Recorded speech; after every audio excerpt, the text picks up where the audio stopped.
Hello, everyone. Welcome to Real Talk with Tia and Jill. We are so happy to have you today on Monday morning. Yes, thank you for kicking off your week with us. Yes, yes. And if you are new here with us, welcome. Welcome to Real Talk by Catalyst Food Leaders. This is where we have honest conversations to lead people forward in food. So I am Tia, this is Jill, and today's episode is all about 6 shifts food leaders can't ignore in 2026. Yeah, I'm really excited about this because I think when we're in the food industry, we get so caught up in just the day to day, trying to get everything done, that Mhm. sometimes we need just this moment to pause and look like at the bigger picture. Like what's Yes. happening? What do we need to consider in the next 6 months, 12 months? And going into the new year is a great time to do it, Of course it is. right? It like just goes together. It does. It does. And, I think as we think about just the different labor dynamics we're having, leadership demands, like you said, we have a Mhm. lot going on. We need to stop and pause and think about how do we lead differently so we can move forward and do things differently in 2026. So that, like most people, right, we get to the end of the year and we're like, we're in the same spot we were in at the beginning of the year, or we haven't made the type of progress that we hoped we would make. Yeah, and I think this is all about, it's also about business risk.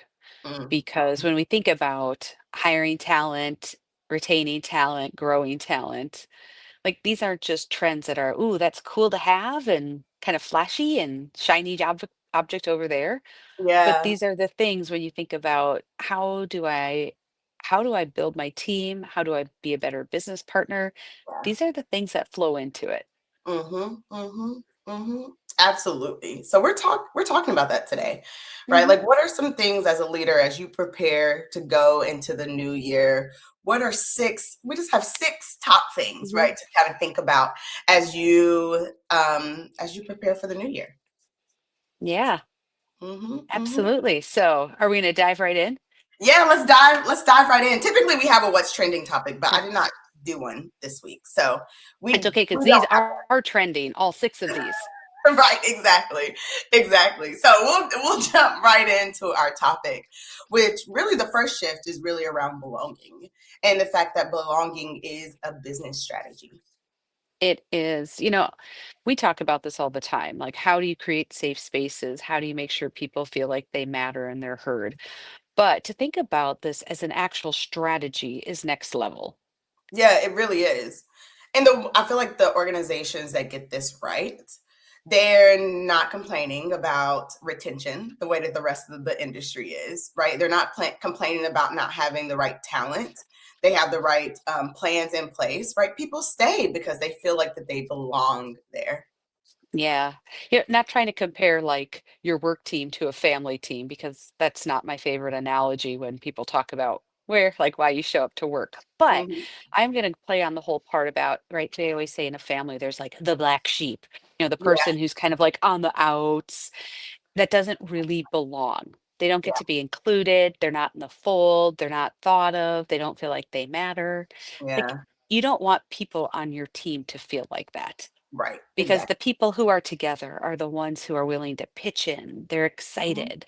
Not maybe every day, but they are like, we're in this. Like, we're Yeah, committed.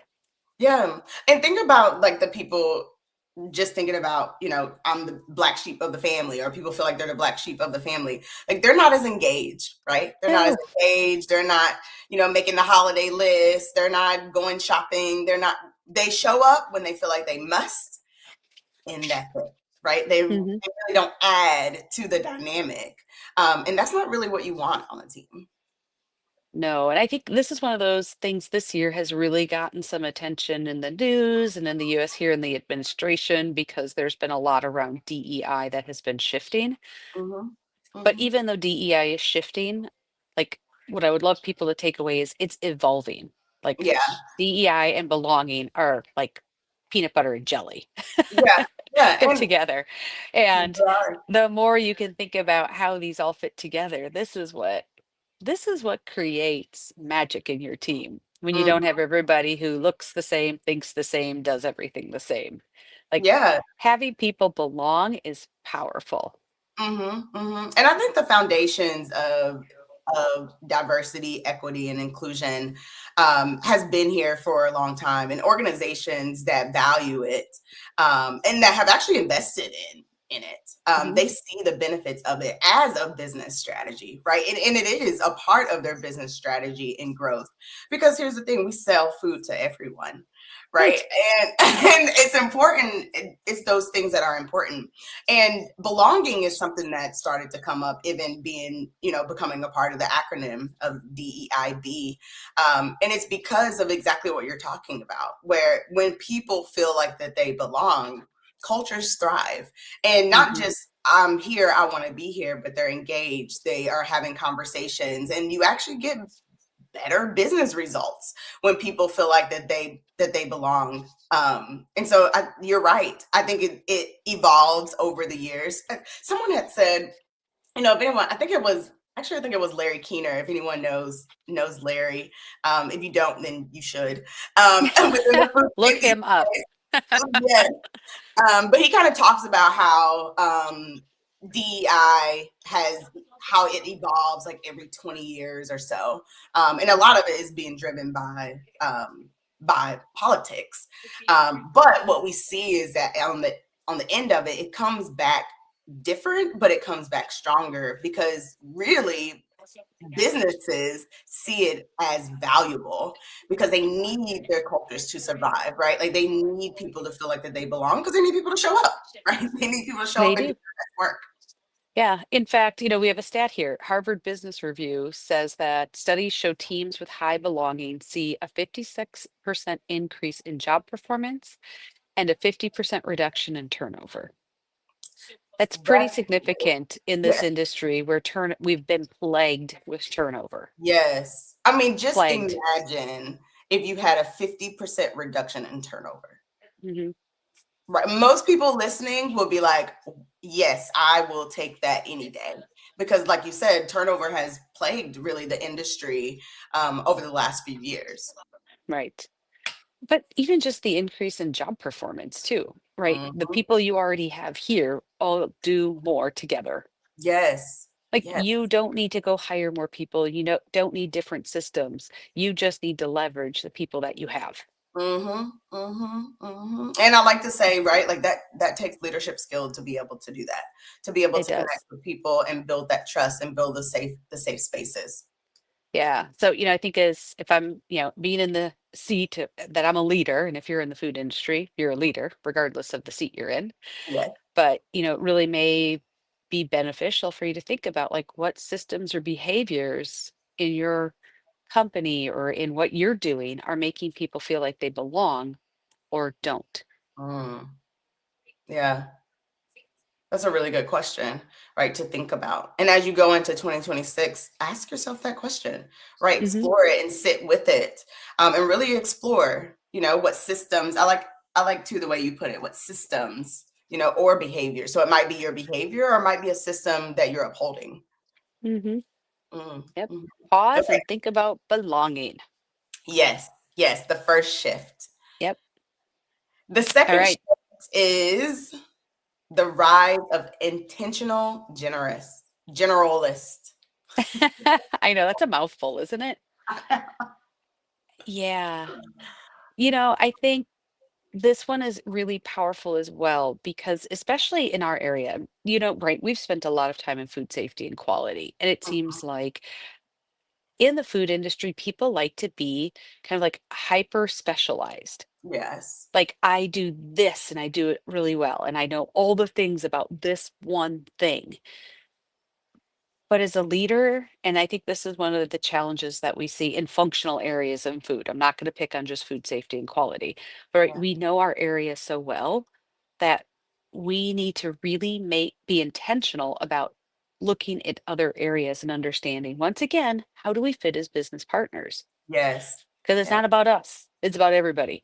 That's such a good point. When I think about different cultures, the cultures that struggle are more in silos, right? They really don't collaborate as well across the aisles, right? In other places, where, like you said, they're really focused on this is what I do, right? Mhm, Like even as we think about, some clients that we work with, if we walk in and people are like, this is mine, that's not mine, mhm. right? We automatically see, okay, there's some collaboration issues happening on the team and across functions, because people feel this is mine, right? I'm going to keep this. This is yours. You go and do that.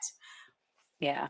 And I think it's also important to not mistake this for understanding your responsibilities. Like That's these are two different things, right? The things that you're responsible for are you do need to hang on to. Those are your good. things. You're Hmm. accountable for those. You're responsible for getting those done. This is that next level of of how you work together, Yes, of how you view your work integrating with others or understanding its impact across functions. yes, yeah. So, this intentional generalist is someone who has that vision, who has the ability to step back and go, how does this impact in other places? Mhm, mhm.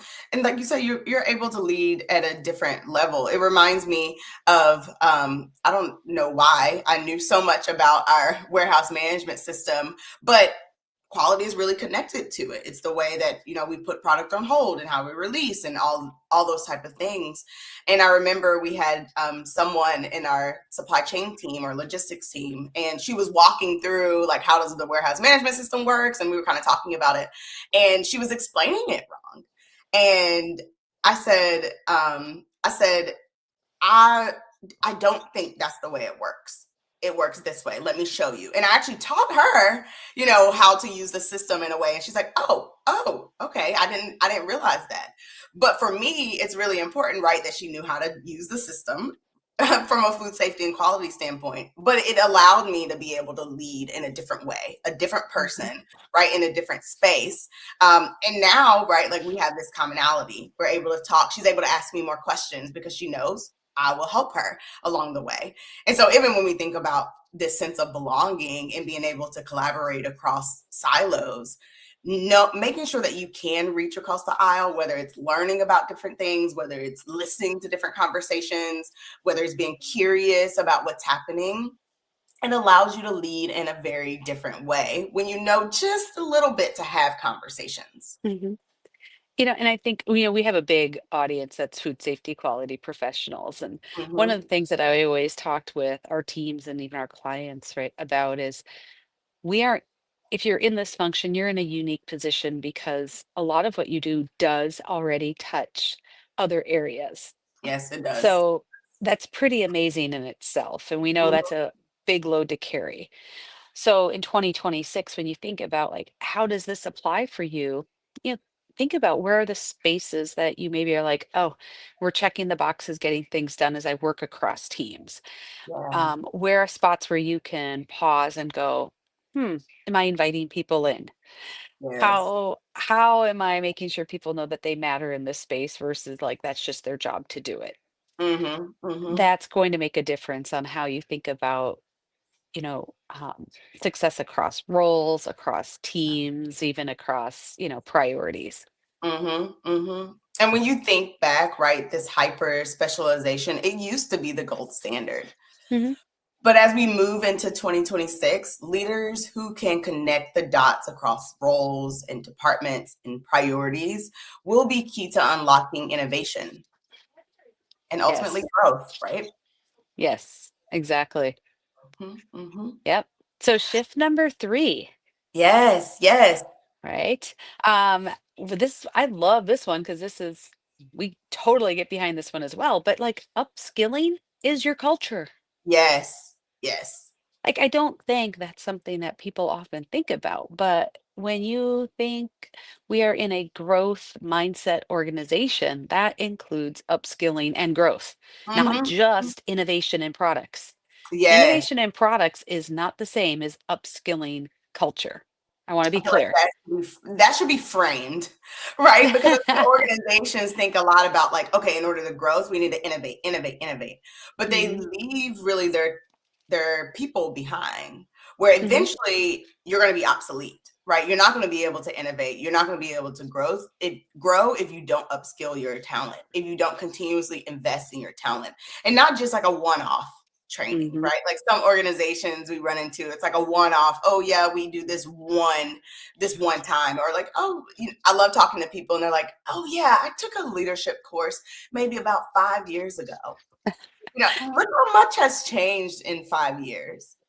Like we have Right. seen the most change in 5 years. So if you're listening and you're one of those people that's like, I haven't taken a leadership course in 5 years, you're behind, right? You're behind. You don't have the necessary skills you need in order to lead effectively today. Yeah. That's just what the data says because of how quickly things are changing in industry right now. Yeah, not just things, but people. I mean, People, we have people constantly coming in and shifting. And, sometimes when we talk about building the skill, isn't once again, it's not about you, it's about mm, how do you build space for those around you. yes, So yes. upskilling has the benefit of you get to learn, but you also get to work on some of those other shifts we've talked about, like belonging.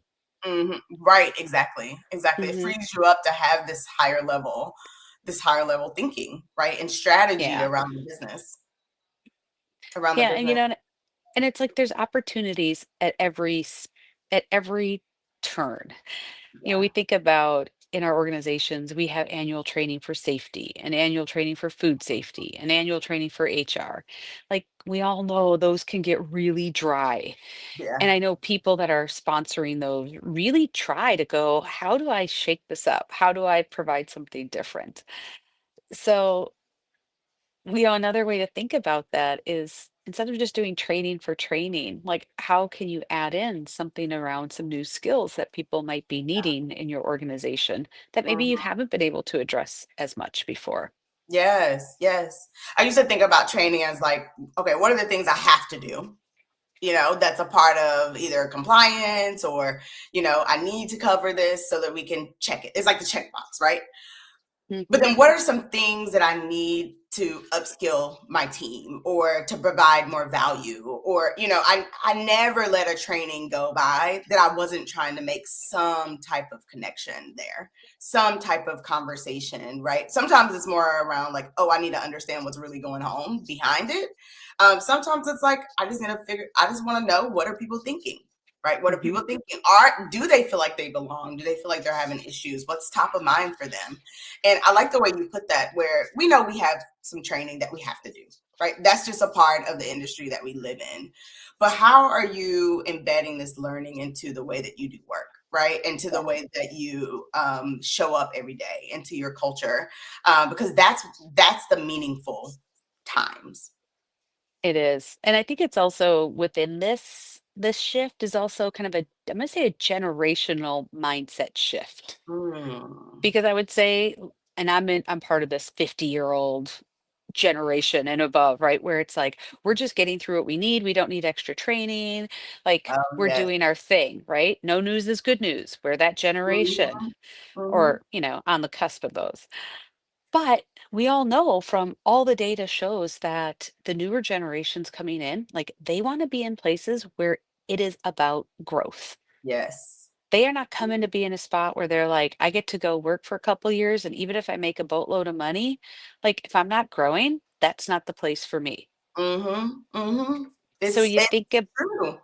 yeah, so upskilling and culture, upskilling as a culture isn't just about like, gosh, people, they just want to grow. But like, if you want to attract talent and retain that talent, like you need to think about how this is a core strategy in what you're doing as a Hmm. leader. Yeah, even LinkedIn Workplace Learning Report for 2024 said that companies that invest in skill building are twice as likely, 2 times as likely to retain top talent. There you go.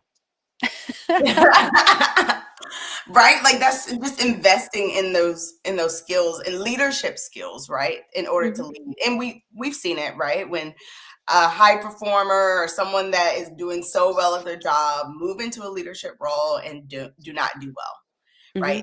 Mhm. Not a good fit. And we've seen those people go to another organization and do extremely well because that organization invested in them.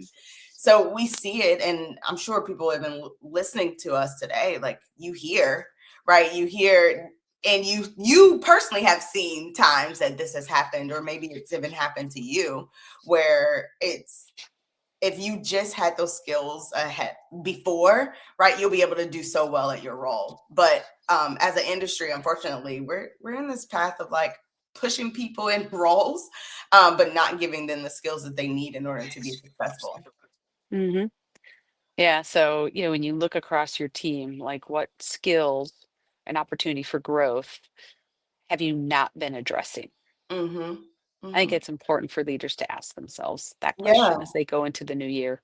And think about how it connects to the broader strategies of the organization. In the next year or 5 year, some organizations have 25-year goals out there. Use that information and think about, yeah, what leadership skills do you need Hmm. in the future, and how do I start building that? Hmm. Hmm. All right. Shift number 4. Ah, Yes, really. output to outcome. Yes. I love this shift because we think so much about outputs versus thinking about the type of outcome we want to have and how we want and how are we going to sustain that outcome. It's almost like Mhm. the output, I want this audit score, or I want these amount of cases made, or I want, right, like all of that is just outputs. But really to think about like what outcome do we really want, like what are we actually trying to achieve, what type of culture do we want to have. Yeah, right. This is the classic like build a solid process and you'll get what you're hoping to make every time. Mm-hmm. Same Mm-hmm. thing. It's just here when we think about focusing on outcomes, as a leader, it's thinking about more about people and how they're feeling and their attitudes and like how we're interacting. All of those things are what's driving outcomes so that we get outputs. And we definitely feel like culture metrics will join safety, quality, financials on the scorecard. And when you think about this, when you think about outcome, that will help you get the type of metrics that you even want to see on a scorecard. I mean, how many times are we asked, like, well, what should we measure? What should we measure when it comes to culture, when it comes to food safety culture? What do we measure? And people are really only thinking about the output. Hmm. They're really only thinking about, again, my audit score, or these sort of outputs that come to us. But when we really think about what do we want to see in our culture, what is the outcome we want to get, then metrics start to fall into place, right? We want a culture of Yeah. belonging. What do your leaders need to do in order to get that outcome? Yes. And, everybody's always thinking about what are leading metrics versus lagging. So Mhm. this is the perfect place to lean in Yes. because we're not just focused on the lagging metrics. We Right. need to think about these leading. Hmm. It's if we want to retain talent, then are we making sure everybody's getting growth opportunity? Are we Right. making sure we're doing leadership development?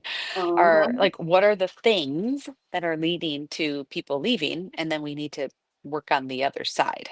Right, right, exactly. And it doesn't mean that you don't put, audit outcomes and all of those things on there. Sure, that's absolutely fine. Just Mhm. know that that's your lag metric, right? Yeah. Like that's you're not going to be able to see that and then do something about it and change your outcome, right? It's really just an output of your process. I almost think about it as like we've been having a lot of conversations around engagement scores.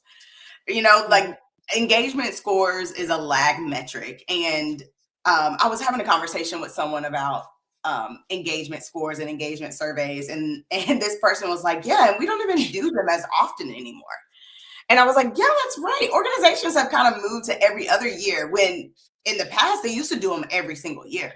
So now they're in even more of a lag metric because we put so much time in between them. Where that if you are seeing negative results on your engagement survey, you've already been in that place probably for a few years. Mhm. Yeah.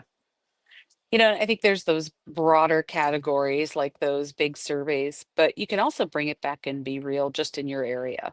Mm-hmm. One of the things I think that comes to mind is, when we have people in our programs, our goal is to get people all the way through their program, right?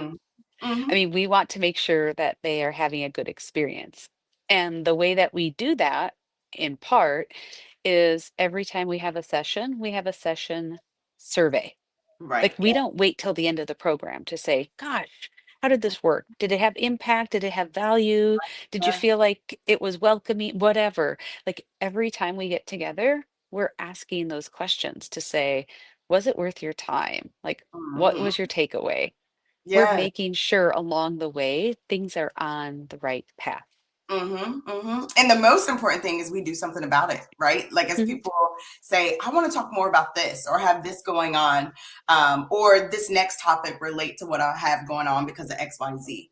We mhm, shift in order to talk about those things because, we want people to, like you said, have a good experience, get something out of the course, but it's also a part of this belonging when they're with us. mhm, Right? Like we want them to talk about relevant things. We want them to solve relevant issues. And we want them to be able to relate leadership skills to relevant work so that they can continue to practice even after the course. Doing something, once you have this information is so important.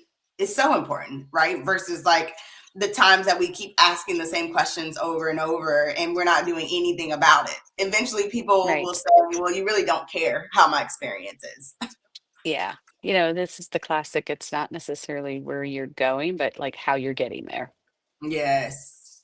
Yes. So really thinking about how you're getting there Mhm. is more important as we think about going into the next year as well. Mhm. And that's how I kind of think about the difference between like output is like I'm just interested in the last number of it versus the outcome. How do we want to show up? Right? How do Mhm. we want our culture to be regardless of what the output is? And it really it really makes you think about, and we want leaders to think about as they go into 2026 is do your metrics reflect what really matters? Or are they Mhm. just outputs that someone said you should put on your scorecard?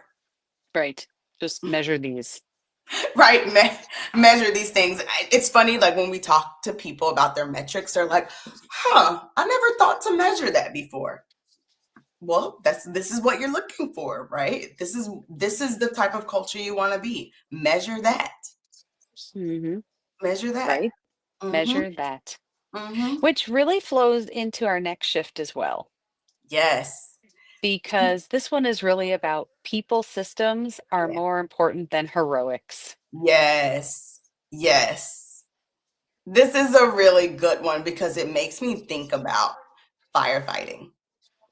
right? How often do we hear people talk about we are so stuck in firefighting? Mhm, mhm. And How this chaos, often do Yeah, and how often are we like, how are people getting the message that they're being rewarded for firefighting? right? Yeah, I mean, how many times do we hear the question or even the encouragement that people should participate in firefighting because this is how we learn, Oh, you know? goodness. And we do It, learn in chaos, we but we also do. learn when there is not chaos.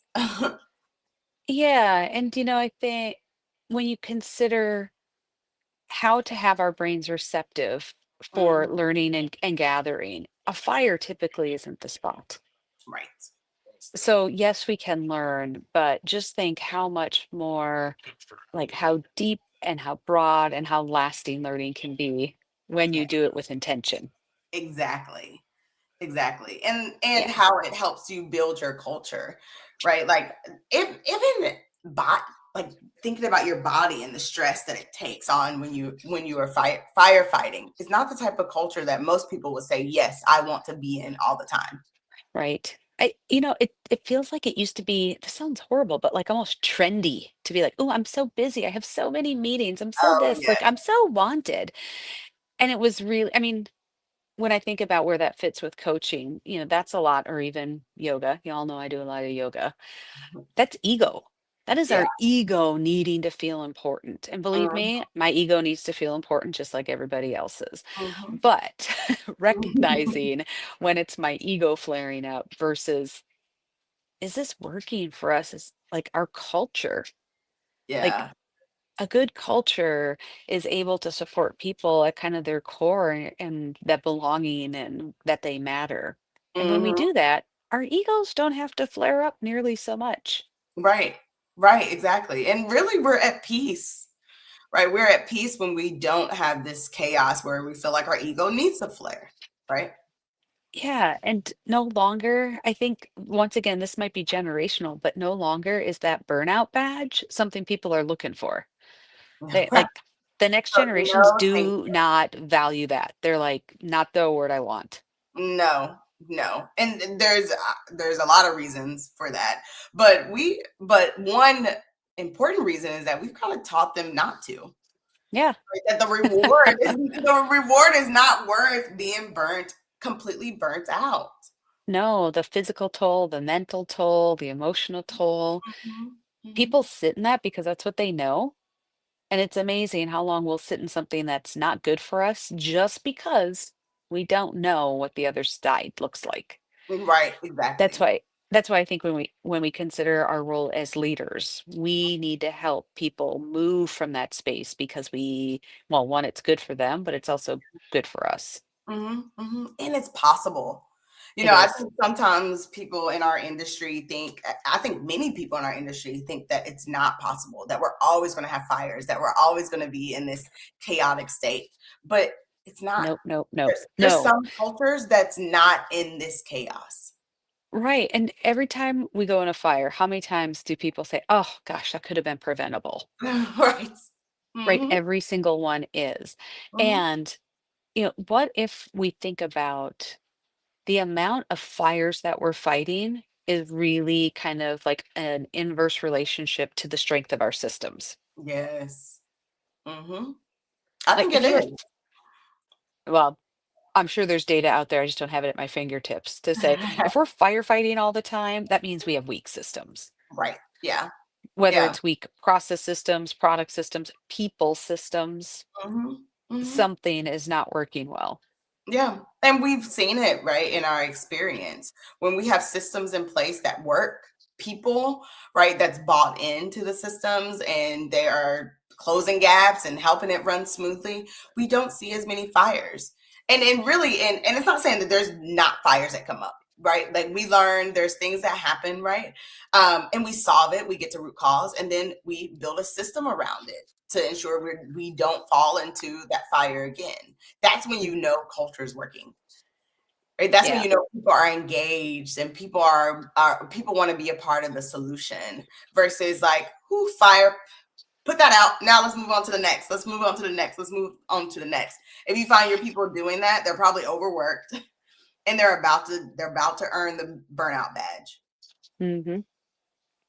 Right. But those are things that as leaders in this industry, you cannot ignore because Mm, that is not a sustainable model. it's not. It's not. Firefighting is not sustainable. You all know that. It Mm-mm. wastes money, it wastes people's energy. Not Mm-hmm. sustainable. hmm This is such an important topic. We include it in our leadership boot camp, where Hmm.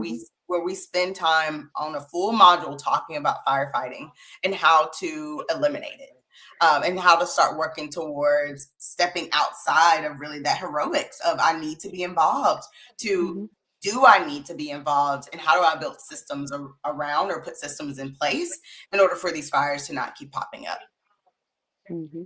I feel like if we eliminated firefighting in this industry, like I feel like 40% of the problems would be gone. I just feel like that there will be a huge slash of problems that we see all the time that will just be gone and people will feel very differently about the industry. Yeah, I would I'd even bet higher than that. Yeah, me too. Really? Because if we think about all these fires are symptoms of systems that aren't working, Yeah. then the less fires we have, the more systems are working. So the hmm more hmm we're being proactive and all of that stuff. And you're right, All our of that ego. stuff. See how technical I am today on this Monday morning? But you're right, our egos are driving it. Like, I need to be involved. I need to be a part. I need to be a part of this solution. Why? Why? And even some cultures like have it set up where when this happens, Jill, because you are in this role, you need to go. Why? Hmm. Why? Just build a system, right? Empower your people, empower the people that are there to get work done so that people don't feel like they're always in this urgent fire all the time. Hmm. Yeah. Yeah, there's so many parts in here that we could go deeper on, right? I Hmm. think even one of those, like every time in a workflow, you see like when this happens, stop, contact management. Like every time you see one of those, I would challenge you to look at why that is. Right, right, yeah. And Doesn't some, mean that it's not necessary. Doesn't right. mean it's not necessary, but Hmm. way too Hmm. often we see this happen. Hmm. Yeah, you're creating this false urgency Mhm. or this, this false fire when it really doesn't need to be that way. Yeah, exactly. Like having to get others involved in the work that you do every day. Right. Yeah. Exactly. Mhm. Exactly. Mhm, mhm. So as leaders, as you're going into 2026, right, and you want to shift really to more people systems, think about, reflect on, are your leaders set up to scale or Mm, to break? good question. Really Mm, good question. mhm. All right, that flows us into shift number 6. Yes, yes. This is one of my Yeah. favorites. Yeah. Coaching mindset is a core competency. Mhm, And mhm. we also want to clear up coaching because everybody's coach these days, right? Everybody's like, "Oh, I coached here, I coached there. I'm a Yeah. leader, so I'm a coach." Like I'm training my dog right now, so I'm a coach. Like Mhm. coaching is about not having all the answers. Right, yeah. Coaching is about recognizing that people already have the means, ways, and knowledge to move forward from where they are. You just have to create space and awareness so that they can take that step. Mhm, mhm. It's not So, doing the work for them. no, and it's not about telling, advising, I'm going to even say mentoring because this is about recognizing that we are whole and complete humans. And when Mhm. we can do that and recognize that we're all whole, complete humans, like that in itself is going to set you apart as a leader Mhm. and Mhm. help you be a better business partner. Mhm. Mhm. Because it helps you grow, and it also helps the people around you grow.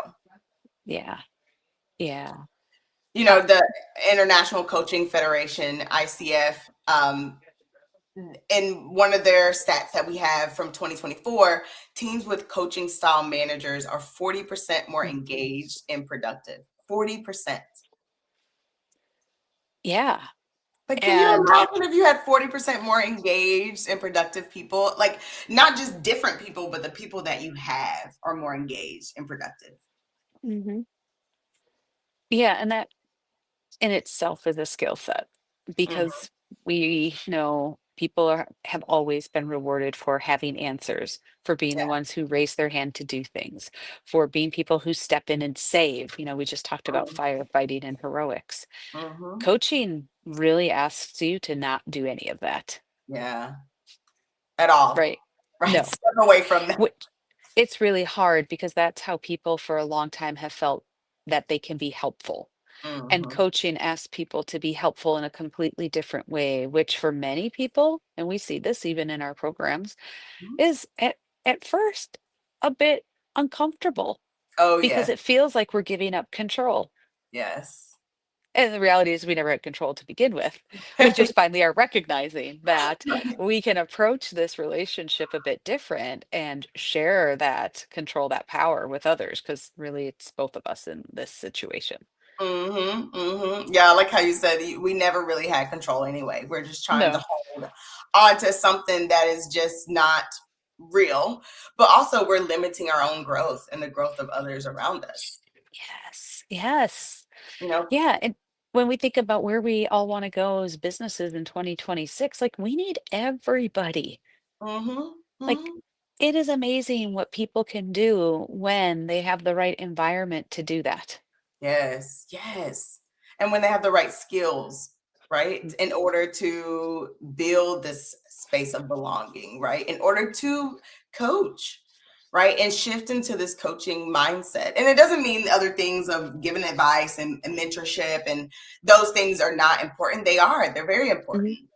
in the right space and time. Right space, right, exactly. It's like having the right tools for the right job. You Yeah. know, as you lead, one of the things that we just have forgotten is just how important it is to step into this coaching mindset. And I mean, I don't know if we've forgotten it or if it's just new information as science has advanced. But what we're learning is that we mentioned a few times is that the new generations are really demanding this type of style, and we will. I like the way the Mercer report put it a couple of years ago, where, you know, organizations that don't get behind this will lose the war on talent, right? They Hmm. will not retain people. They will not have engaged and productive people because, like you said, the younger generation, they're not in it for burnout, right? They're not in it for to be talked down to or to live in the space where they don't feel like that they belong or feel like they're happy in. And coaching just opens that up, right? It allows you to lead in a different way because you're learning about the person versus inserting yourself into the Hmm. conversation. Yeah, and I think it represents that kind of that ultimate shift from command and control to, I'm gonna say, autonomy. Mm-hmm. And Mm-hmm. that can be really scary because I think that what comes up is that question of like, well, if we just let people do what they want to do or what they think is best with what they know, like, is that really the best in all of our interests? Right. But this is why you're a coach, or a coaching mindset Mm-hmm. is what helps you guide people because those are the questions you ask. Well, if you take this action, is that an action that benefits you or does it benefit everybody? Mm-hmm. Yeah. Like these are things that you learn to ask so that you can guide people and also understand perhaps even where your strategy or where things aren't actually aligned and fitting. Mhm, mhm. Exactly. You know, it's about asking those questions.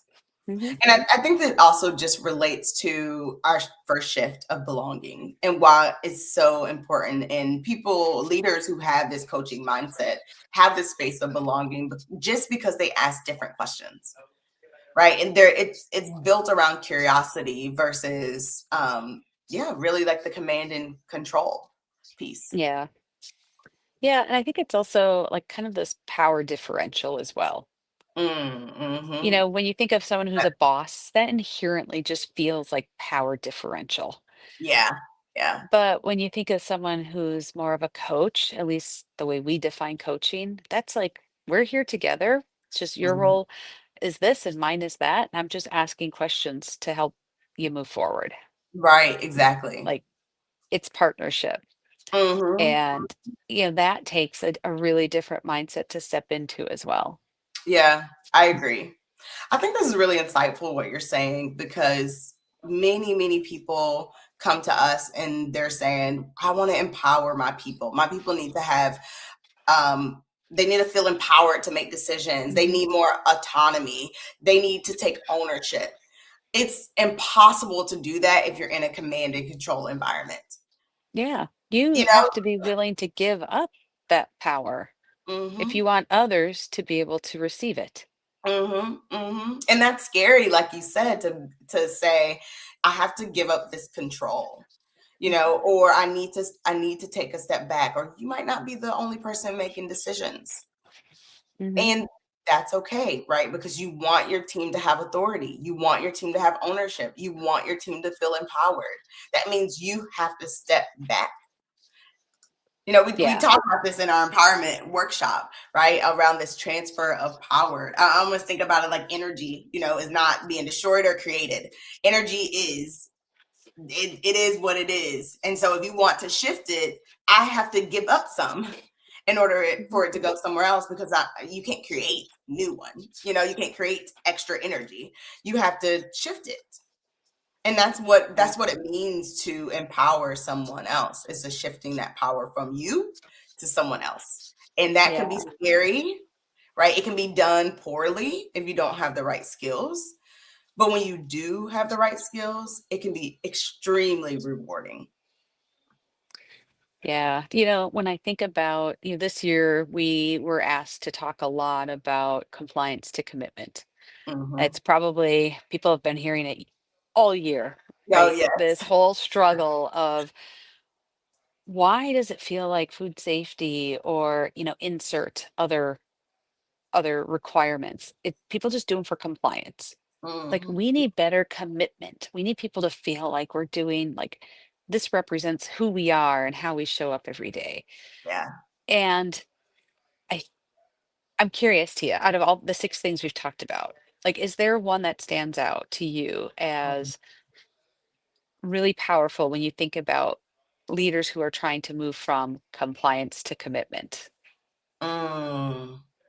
I would oh, so many, all of these. But when I I know, it's a trick question. No. it is a trick question, but, I think that I'm gonna go with the first one, of Mm, belonging really being a business strategy and how important belonging is. mhm, Because one of the reasons why people are not moving to commitment is that you really just don't have that buy-in, right? People don't understand what's in it for me, or what is the benefit that they have from it, or why should they do this when they have so much on their plate. And I'm not talking about the why that we lean into all the time in food safety, of like, tell them the why it's going to hurt someone, or why it's important, from that standpoint, which is super important and should be said. We should also say why it's important to them. Why should mhm. they care about these things? And that why could be very different than my why. And I don't think that you find out their why unless there's a sense of belonging. Right, And because I'm not gonna share something so personal to me exactly, if I don't feel like this is the space that gives a hoot of whether I'm exactly. here next week or next month. So once you can, If I'm just hands to you to do some work, I'm not why would sure you do it? that's where I feel like I'm committed to be here. Exactly. Exactly. So I think it's the foundation of moving to commitment, because, like you said, people don't share. They don't share their true feelings or true self if they don't feel like it's a safe space. And that's where we run into the piece of like, well, they comply, but we don't have this commitment of speaking up and solving problems. And, they're going to let it go down the line because it's not their job. Yeah, that's a really good point. It What makes about me think of, um, well, it's hard to top what you just you? had. Um, but I think in part, something that can lead to belonging is really leaning more into this coaching mindset and human Yeah. skills and soft skills. Yeah. Like, I the other part is when we think about how to create the space where you are belonging, that's a skill. That's Mhm. something where when you think of where I am today, and you might be like, gosh, I feel like I already create that. Because if you would have asked me 20 years ago, I would have been like, well, yeah, I'm nice. Like, it's an open door policy. People can come see me. Right. That does not equate to people feeling comfortable to just pop in and see you. Right. So I would say really that part of kind of like the coaching mindset, like really Mhm. leaning into my role as a coach is really to connect more to like soft skills and hard skills together. Yes. And Yes. until I'm willing to really look at myself and go, how are people experiencing me as a leader? How are people experiencing the space that we have? I Mhm. think it will be hard to get to the belonging part. Mhm. I agree. And therefore, you might not make it to the commitment. Right. You're still going to be stuck in being like, I don't know. We're all so nice here. We all get along. Mhm. Well, you know what? There's more than just being nice. Right. Exactly. Like that's Exactly. been popping up, I don't know, for the past few weeks for me, like nice, nice, and nice. And you can tell probably by the way I'm even conveying it right now. Like I'm not loving the term nice. Nice. Right now. It's true, right? Like, I like to shift from, like, nice to kind, or nice to compassionate, or right, nice Yeah. to belonging, where it really, the other words really just stand in this place of letting people be who they are, letting them Yeah. express who they are, even if you don't feel like it's nice, right? Sometimes people are not nice. Sometimes people Yeah. have different thoughts, or they need to get out, hey, this is what I think is wrong. And you can say it in a kind way, right? You can still be kind, you can still be compassionate. Those are the things that we want in people, versus like just being nice.